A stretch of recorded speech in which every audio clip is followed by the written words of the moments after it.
కొల్లాపూర్ నియోజకవర్గ ప్రజలకి నా అభినందనలు. ఈరోజు కొల్లాపూర్ నియోజకవర్గంలో మన శిరీష ఒక నిరుద్యోగి రాష్ట్ర మరియు కేంద్ర రాజకీయాలకు రావడానికి ఎంతగానో కృషి చేస్తుంది.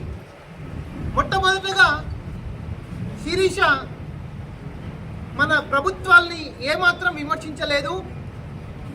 నాకు జాబ్ వస్తలేదు, అందుకొక నేను ఒక 4 బర్రెల్ని కొనుక్కొని దాని నుంచి సంపాదిస్తున్నా.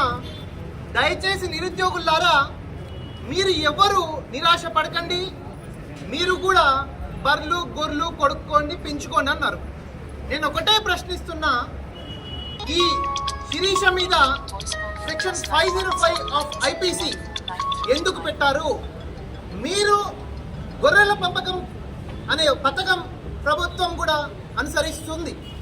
మళ్ళీ గొర్రెల పంపిణీ అప్పుడు 6 గొర్రెలను ఇవ్వట్లేదా? మీరు గేదెలకు కూడా ఇన్సూరెన్స్ ఇచ్చే వ్యవహారంలో గేదెలను కూడా ప్రభుత్వాలు సపోర్ట్ చేస్తున్నాయి. అట్లాంటప్పుడు మీరు అఫీషియల్గా బర్రెలు గొర్రెలు కోళ్ళు కొనుక్కొని మరి ఈ నిరుద్యోగులకు కానీ ప్రజలకు కానీ ఇచ్చేటప్పుడు ఒక సొంతంగా ఈమె ఒక 40 నుంచి 50 లక్షల నిరుద్యోగులకు తెలంగాణ రాష్ట్రంలో సజెషన్ ఇవ్వడం తప్ప అని మనవి చేసుకుంటున్నాము. పోలీస్ అథారిటీస్ వాళ్ళు సెక్షన్ 505 ఆఫ్ ఐపీసీ ఈమె మీద ఎందుకు పెట్టినట్టు? ఇప్పుడు ఈమె డిపార్ట్మెంట్ వాళ్ళకి డిపార్ట్మెంట్ టెస్టుల్లో చాలా ఆసక్తిగా ఉంది. ఎస్ఐ అండ్ కానిస్టేబుల్ ఎగ్జామ్స్లలో మీకు తెలుసు, ఎస్ఐ అండ్ కానిస్టేబుల్లలో ఏమాత్రం చిన్న పెట్టి కేసు ఉన్నా మనకు గవర్నమెంట్ జాబ్ ఇవ్వలేని పరిస్థితి. ఎంతమందో ఎస్ఐలుగా కానిస్టేబుల్గా సెలెక్ట్ అయ్యి రాష్ట్రాలలో వెనుతిరిగిన రోజులున్నాయి. అట్లాంటప్పుడు మళ్ళీ ఈమె భవిష్యత్ ఏంటి అనే విషయానికి చివరగా మాకు గవర్నమెంట్ జాబ్ రాలేదు, మా బీఫామ్లు మేమే ఇచ్చుకుంటాము, మా జాబులు మేమే తెచ్చుకుంటాము అనే ఉద్దేశంతో ఈమె తన నామినేషన్ని ఒక ఎమ్మెల్యే పదవిని ఒక జాబ్ లాగా స్వీకరించి, ఎమ్మెల్యే పదవికి కూడా పెన్షన్ అనేది ఉంటుంది ఆఫ్టర్ 5 ఇయర్స్.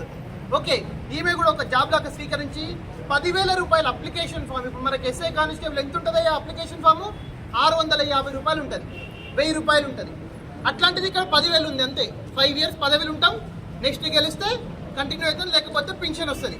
ఈమె ఉద్యోగంగా భావించి దిల్సుఖ్ నగర్లో ఉండే అమ్మాయి కొల్లాపూర్ తన నియోజకవర్గానికి వచ్చి నామినేషన్ వేసింది.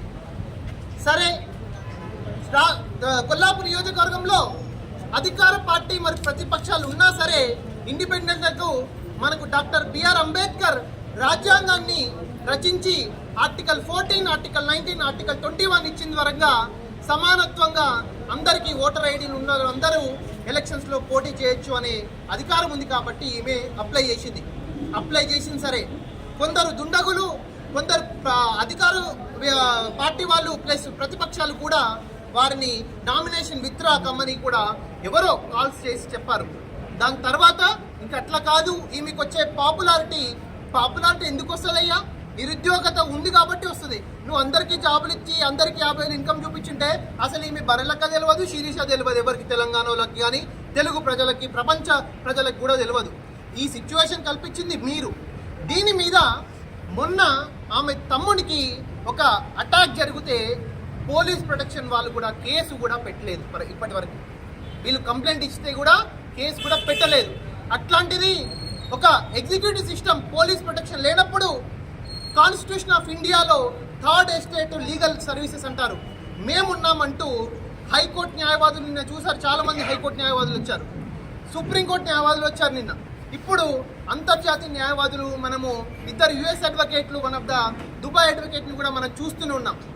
అంటే ఏంటి? ఇలాంటి నిరుద్యోగులకు అడ్వకేట్ల సపోర్ట్ ఉంది. 100% మేము హైకోర్టులో రిట్ పిటిషన్ వేసైనా సరే, రిట్ ఆఫ్ మాన్యువస్ వేసినా సరే పోలీస్ ప్రొటెక్షన్ కల్పించవలసిందిగా మేము కోరుకుంటున్నాము. ఇది ఈ ప్రెస్ మీట్ అయిపోయినాక మేము డైరెక్ట్ సూపరింటెండెంట్ ఆఫ్ పోలీస్ ఆఫీస్కి వెళ్ళి ఒక రిప్రజెంటేషన్ ఇస్తాము విత్ స్టాంప్ పేపర్. శిరీషన్ గారిని కూడా ఎస్పీ ఆఫీస్కి రావాలని మేము రిక్వెస్ట్ చేస్తున్నాము.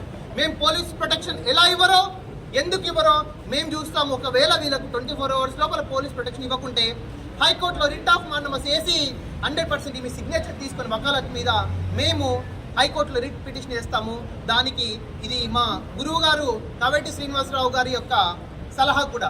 ఇప్పుడు USA అమెరికా నుంచి వచ్చి ఇంత దూరం నిన్ననే మొన్న ఇన్సిడెంట్ చూసిండు.